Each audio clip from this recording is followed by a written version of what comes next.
The legal stuff is actually not super complicated, and we can of course help you guys with that.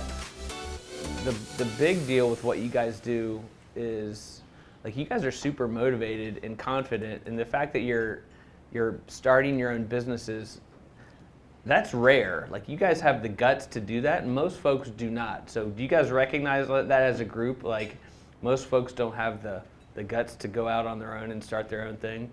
We're awesome. Yeah, you guys are awesome. But seriously, do you guys recognize that in yourselves? Yeah. Yes, no? Like, raise your hand if you realize what you're doing is not like the norm. You know, like a 9-to-5 job where, you know, you're not relying on yourself and someone else pays you, like, that's like the easy route. So what you guys are doing, you should really, you know, pat yourselves on the back. It's not a simple thing. It takes a lot of guts, so it's pretty cool. I want to start with something a little different.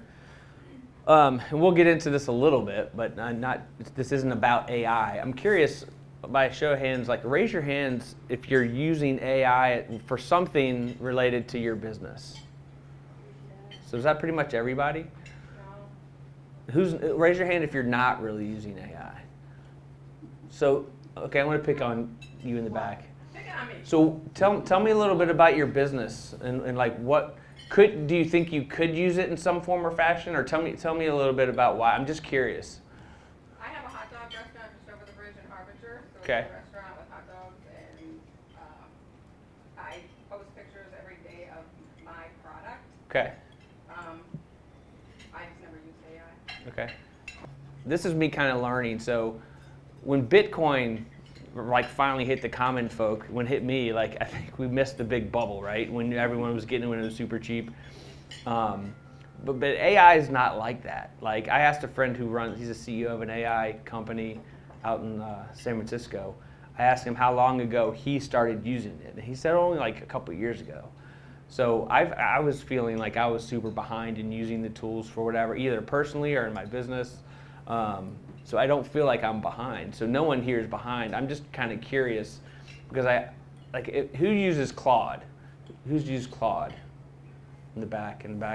What are some other AI tools that you guys are using? Just shout out some. Chat GPT is mostly what folks are using.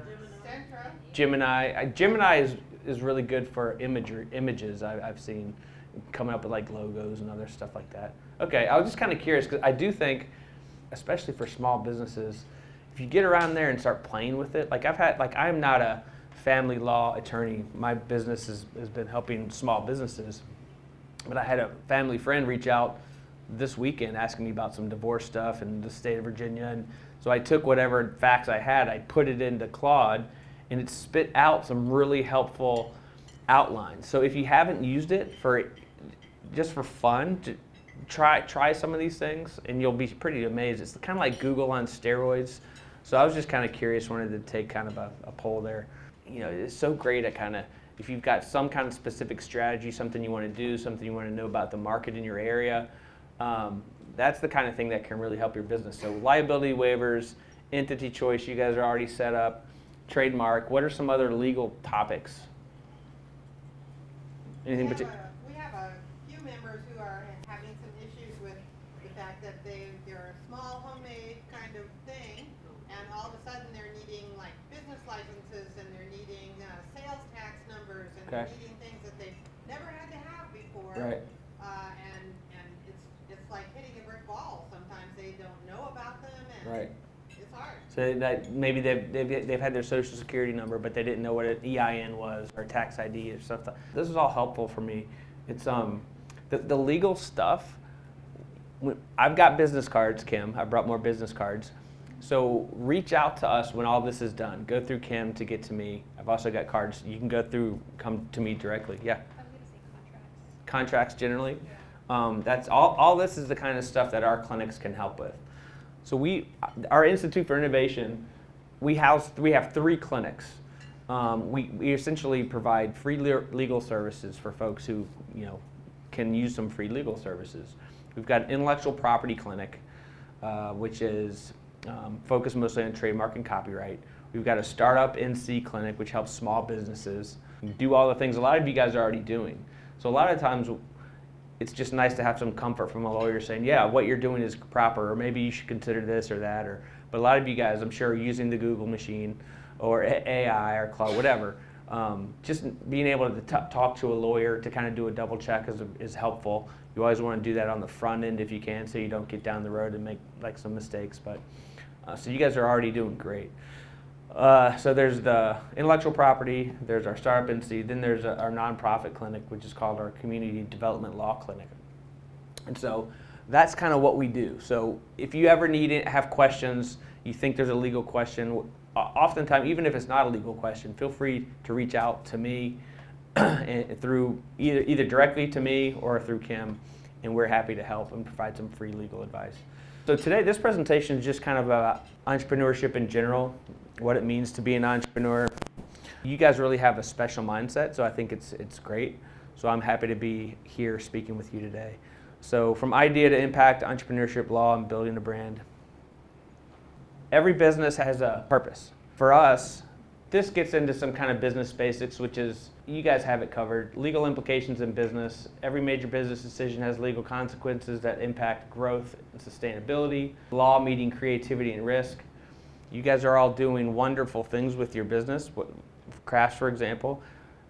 And the law is there to kind of protect you, separate personal liability from your business. So that's kind of, it's just kind of a basic platform so you can be comfortable working and doing what you really want to do, which is focusing on your business. Early legal strategy benefits. Early legal decisions can accelerate success in empowering entrepreneurial growth. Thoughtful legal choices enable founders to scale confidently. That's what you guys want to do, is grow your business.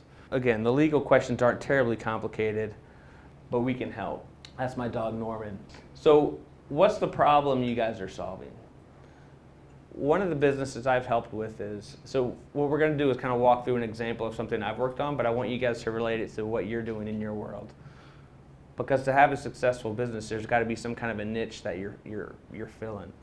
So for one thing that we've worked on is children's and phones. Who thinks there are issues with kids being on phones too much? But I don't blame, I've got a 6-year-old, and I certainly don't blame parents who have had kids and they've gotten on phones too much. These devices came out of nowhere. No one knew how they worked or how they impacted kids and their brains and all that kind of stuff. So the issue we looked at was children and phones. So some of the negatives we've seen with phones are sleep disturbances, anxiety and depression, attention and focus issues, impaired social skills, cyberbullying and online dangers. I'm sure you guys have heard a lot of this stuff. This is one of my favorite photos. Do you guys know who this guy is? The guy number 6? Who's number 6? LeBron James. Do you see this photo? Do you know what he's doing in this photo?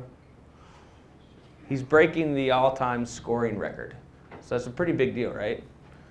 Look at everyone in the crowd. See what they're doing? They all got their phones up, right? So they're not really watching what's happening here. I want to show you one guy, though. See this guy? He's not on his phone. He's in the moment, right? You know who that guy is? Does anybody know who that guy is? That's Phil Knight, the founder of Nike, right? So he kind of gets it. Like, he knows sports, that's his thing. But the point of this is really everyone else in the picture engrossed in their phones, and they're kind of missing kind of life, right? So I just like to include that as an example of how these phones have kind of gone bananas. So a few more things here. Smartphone addiction, decreased physical activity, delayed cognitive development, low self-esteem and body issues, emotional dysregulation, lots of issues, right? And it's sad. And so what we wanted to do is we wanted to get kids being active, get them off their phones. Here's a slide here that talks about, it shows where playing sports is and the kind of the daily activities of kids 8 to 11 and what they do. You got watching TV is way up there, YouTube, all the social media stuff's way up there. Playing sports, which is great for kids, is kind of falling down here. Reading's not super high. Where's reading on the list? Some good healthy stuff, hiking, fishing. But the point is, we saw this problem with kids and phones and wanted to do something to combat that. So what's the solution? So for us, it was something simple. We did some children's books, right? They aren't new. It's nothing that's not already out there in the market. Folks, there have been children's books around forever, but we did want to kind of tweak how we marketed it and how we focused it. So the first book we did was Lessons from Roy. We got any Carolina fans in here? Yeah, some Carolina fans, not a whole lot. So the first one though, we had some mistakes with it. Lessons from Roy focused on one coach. It was just men's basketball, one sport. So we kind of missed all of the women, right? Because it was one sport, so great audience here. I learn a lot from seeing other people make mistakes because then I see them go on to be big successes. So it gives me confidence when I see this guy messed this up. So I think of like Dr. Dre when he's an artist, music artist, the trouble he had as a young entrepreneur. No one wanted to listen to his music, but over time, he got it in the right places, got it in front of the right people, and the business blew up, and he did really well. So I learn and I get motivated by hearing other people's stories and the mistakes that they made. So I'm sure you guys can do a lot of that talking amongst yourselves too. We don't call them mistakes. Oh, so what do you call them? Learning experience. Learning experience. Yeah, there you go. Raise your hand if you've had a lot of learning experiences. There you go. Yeah, me too. I've had tons of learning experiences. Building the company from scratch. There's me and former women's basketball player. That's my wife and our son. Entity formation, reduce personal liability. This is nothing new to you guys. So some of this stuff is kind of rudimentary for y'all. Y'all are already have successful growing businesses. Need for formal structure. Small business structure is necessary to separate personal assets from business risks. LLC structure, you don't have to form an LLC. That's a lot of times the first entity that folks start with. You can always change if you need to. I'm sure you guys have started with North Carolina LLCs. Strategic, important entity choice. Again, you can change if you need to. So I like this slide because, like I said before, we're from the law school, so that's our focus. But a lot of small business matters are just practical matters. My older brother's a pediatrician, and he's really good at being a pediatrician, but he's not great at a lot of this stuff. So when someone's starting a business, one of the first questions I always ask clients is this something you want to do as a hobby or as a business? Because in either way, it's fine. So I would think, so folks, tell me in this room, is what you're working on, is it a hobby or is it a business? So raise your hand if you consider it a business, something you want to grow and make money. And so most of you guys are here, you're taking time because you want it to grow and flourish. Raise your hand if it's more of a hobby. It's okay if it is, but that's kind of what I thought. You guys are here motivated, you're taking your time to do this, make it your living, which is awesome. Some of these are simple, practical matters that when someone's starting a business, a lot of times they don't really think about. You're gonna have to have a bank account. When you're choosing a name, have you gone to the Secretary of State's website? Is that name available? Is the website available? Because you're probably gonna want a website depending on the business. Secretary of State's site is pretty simple. Do you have a good accountant? Your accountant and your lawyer should kind of get to know each other because those are probably the two. And insurance, you're gonna need some insurance. But those three entities are always really important. You need a good doctor, but that doesn't relate to this. But you need a good lawyer, you need a good accountant to give you peace of mind. Small bills add up. LLC annual dues, it's like I think $200 a year. And when you're small, $200 a year could be significant.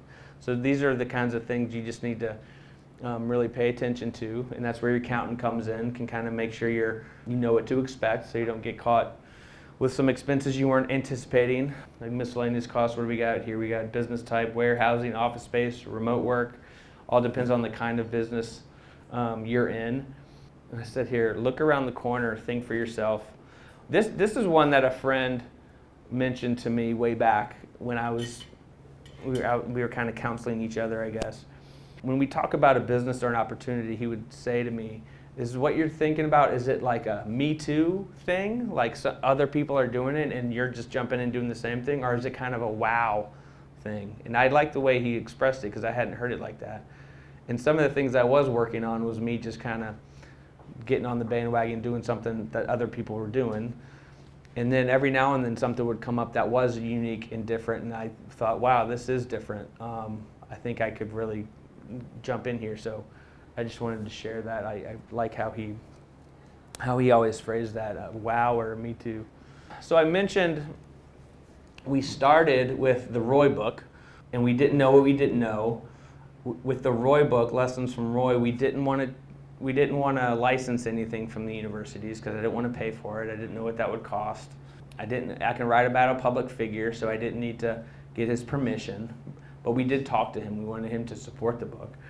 But we made mistakes, like I said. So sitting back and thinking like, well, the first book sold pretty well, but we were like, we wanted to grow this. We want to do better than we did the first time. So what could we do?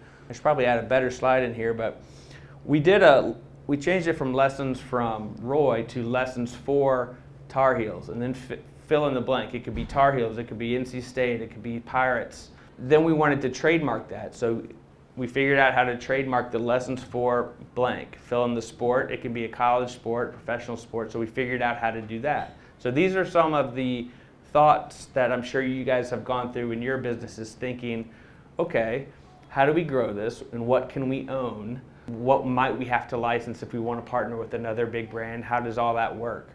So this is kind of us. This was at an event where we were selling the books, the Carolina books. We were figuring out where we made mistakes and how we could grow and be better. Brand ecosystem expansion.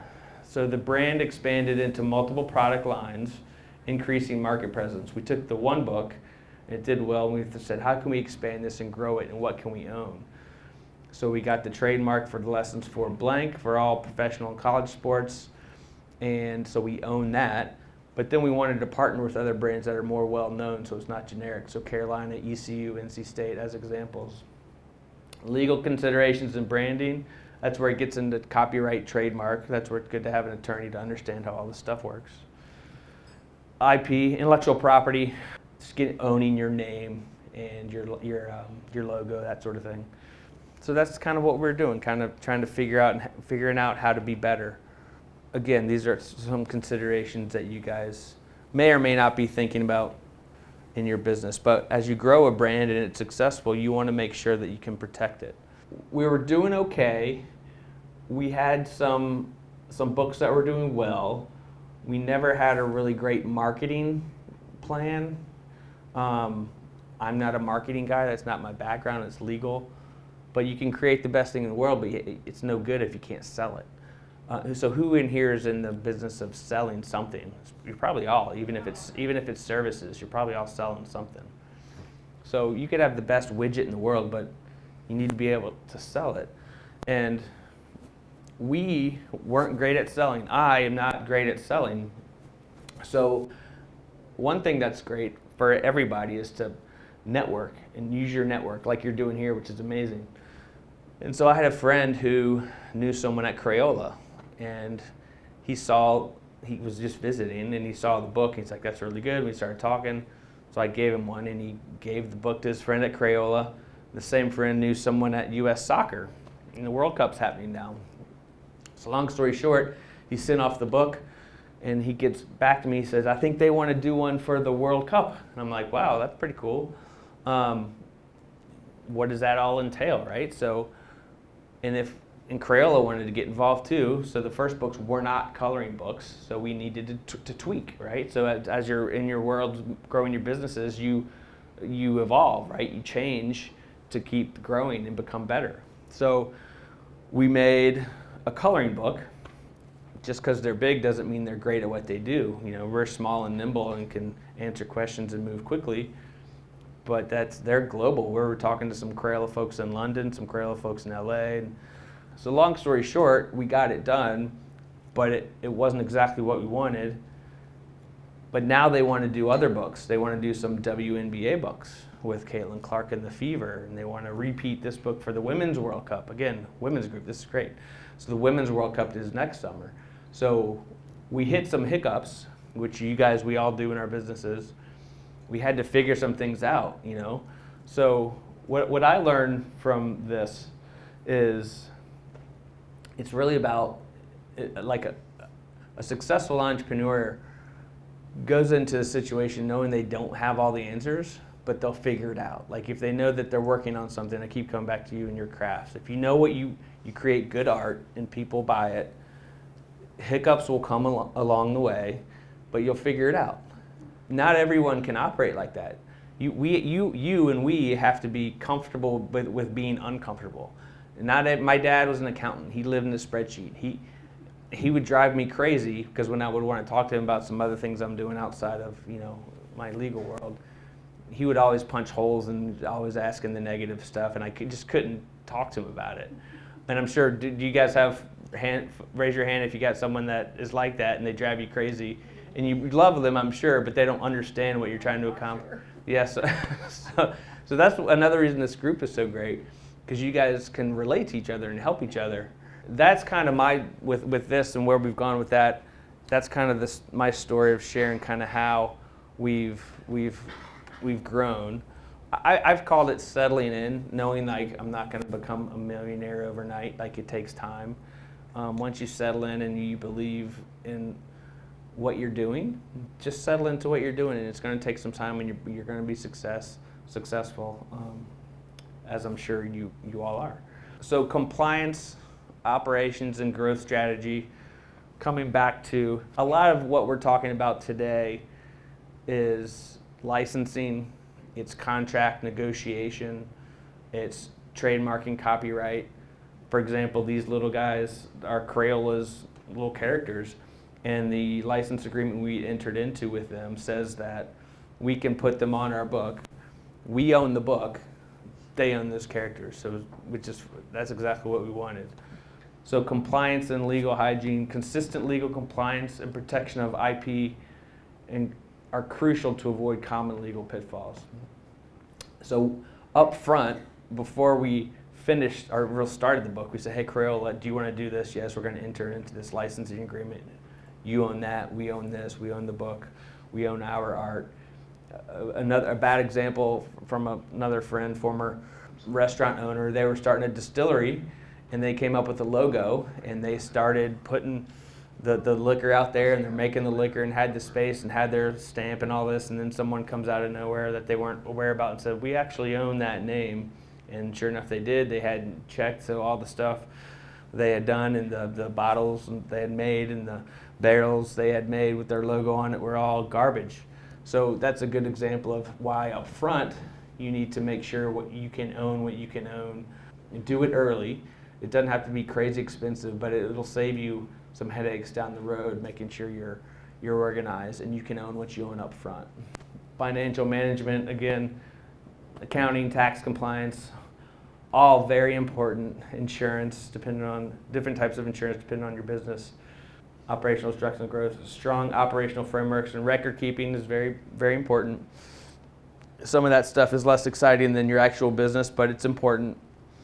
Work smarter, not harder. Kind of getting back to the question about AI. I think, and I had this in here, not before you guys. This wasn't just for you guys. I have this in there for everyone when I go talk about you guys and talking about what we do here, because you guys are great. So leverage tools to learn from others, which is exactly what you guys do. This is one of the best groups I've seen around the state. I'm not just saying that. I put be humble in there. We see so many people on, social media, and even LinkedIn has become this like look at me thing. Everyone's selling themselves all the time, which kind of drives me crazy. We all want to do well and succeed, but and everyone's different. I'd rather be the guy that's helping, say Crayola, do their thing, and I want to get my piece and do well and build that business, but I'm never going to be Crayola. I mean, they have their brand, they are who they are, and so that's, in that particular case, I'm leveraging their brand and their recognition around the globe because they can help me, right? I can be the guy behind the scenes. I don't need to be the guy jumping around and look at me. So be humble in what you do. It doesn't mean don't market. It doesn't mean don't be on social media and do it. We want to leverage those channels. I see so many folks who are saying, look at me, and oftentimes they're not what they appear to be. And I'm sure we all have those examples. And it's refreshing when you see someone, it's usually the quiet one in the room who's doing really well. They're not always like screaming, look at me, look at me. So I've learned a lot in that respect. Build a team. This is part of your team here. Leverage existing networks. That's a phrase I learned years ago. I forget where I first heard it, but don't recreate the wheel if you don't have to. And relax, have fun. You guys are doing, it's a joy to work on something you really love. I'm sure we've all been in jobs where we didn't love it. We were there 9 to 5 and we were watching the clock and we hated it. And I'm sure there are times when you're actually in the business that you actually do love. Maybe you're even working later, but you love it. So it's not as much of a, I'm not gonna say it's not a grind because it is hard work, sometimes even harder work, but if you love it, you'll be good at it and you'll continue to do it. I have a 6-year-old, like I said, and I want him to get into playing sports, not because he's going to be Tiger Woods, but just because it's good for him. So I'm trying to explain to him, you got to keep practicing, you got to keep trying. And so hopefully he'll learn that lesson. And it's the same in business. You make mistakes, keep going, believe in what you're doing. Key lessons, confidence for me is like the biggest thing. I think confidence is huge it's one of the most important qualities in life, in anything that you do, including your small business. Being able to be flexible as things come up, things change. Some of the things I'm doing now, like with that book example, so we have artists.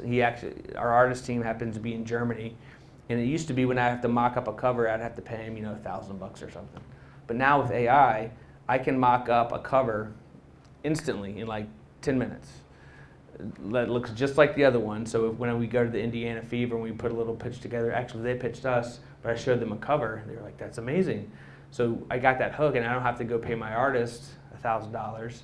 And he takes 10 days, 2 weeks, depending on when I can get him. So that's an example of, in your world, that's an example of me using AI, and I'm learning it just like everybody else is, but I'm sure there are other ways y'all can use it that maybe you haven't even thought of. So that was pretty fun for me to figure that out. Some of this is just repeating what we've said. Start legally strong.